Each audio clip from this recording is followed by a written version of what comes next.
প্রার্থী বিপুল সুখে বিজয়ী হবেন সেই আশা প্রত্যাশা রেখে সকলকে ধন্যবাদ জানিয়ে আমি বক্তব্য শেষ করছি।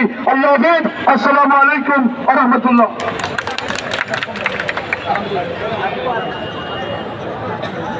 আমি ধন্যবাদ জানাচ্ছি। গোয়েন্দাঘাট উপজেলা যুবদলের একটি বিশাল মিছিল আমাদের মাঝে উপস্থিত হয়েছে।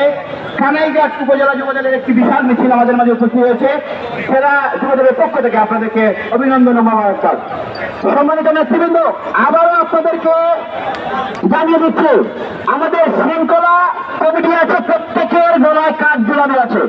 ওনাদের নির্দেশ যেই অমান্য করবে তাদেরকে আমরা সাংগঠনিক ব্যবস্থা দিতে আওতাভুক্ত করবো। দয়া করে কেউ কোনো বিশৃঙ্খলা করবেন না। ব্যানারের সামনে যাকে দেখা হবে তার বিরুদ্ধেই সাংগঠনিক ব্যবস্থা নেওয়া হবে। আমাদের মাঝে আমাদের মহানগরের সর্বোচ্চ সভাপতি সাধারণ সম্পাদক উপস্থিত আছেন অতিথি হিসাবে। আমরা ওনাদেরকে সামনে নিয়ে আমরা আমাদের বর্ণাঢ্য র্যালি কিছুক্ষণের মধ্যে আমরা শুরু করবো। এ পর্যায়ে বক্তব্য রাখার জন্য সবিনয় অনুরোধ জানাচ্ছি বাংলাদেশ জাতীয়তাবাদী দলের সিলেট মহানগর শাখার ভারপ্রাপ্ত সভাপতি, বারবার কাউন্সিলর, সিটি কর্পোরেশনের বারবার কাউন্সিলর, ছাত্র নেতা জনাব কোষ মাটি ভাইকে বক্তব্য রাখার জন্য আহ্বান জানাচ্ছি।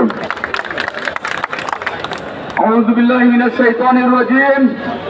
বিসমিল্লাহির রহমানির রহিম।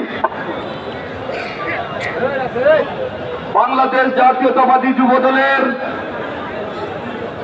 ৪৭তম প্রতিষ্ঠা বার্ষিকী উপলক্ষে যুবদল সিলেট জেলা এবং মহানগর শাখার আয়োজনে আজকের এই র্যালি পূর্ববর্তী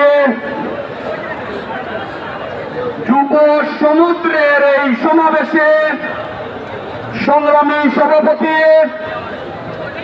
জনাব অ্যাডভোকেট মুমিনুল ইসলাম মুমিন, আজকের এই সমাবেশে উপস্থিত মহানগর বিএনপির সংগ্রামী সাধারণ সম্পাদক এমদাদ হোসেন চৌধুরী, আজকের এই সমাবেশে উপস্থিত যুবদলের সংগ্রামী সাধারণ সম্পাদক,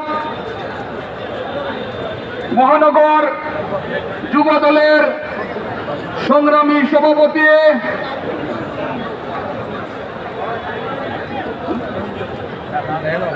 শাহনেওয়াজ চৌধুরী তারেক, যুবদলের সাধারণ সম্পাদক মির্জা সম্রাট,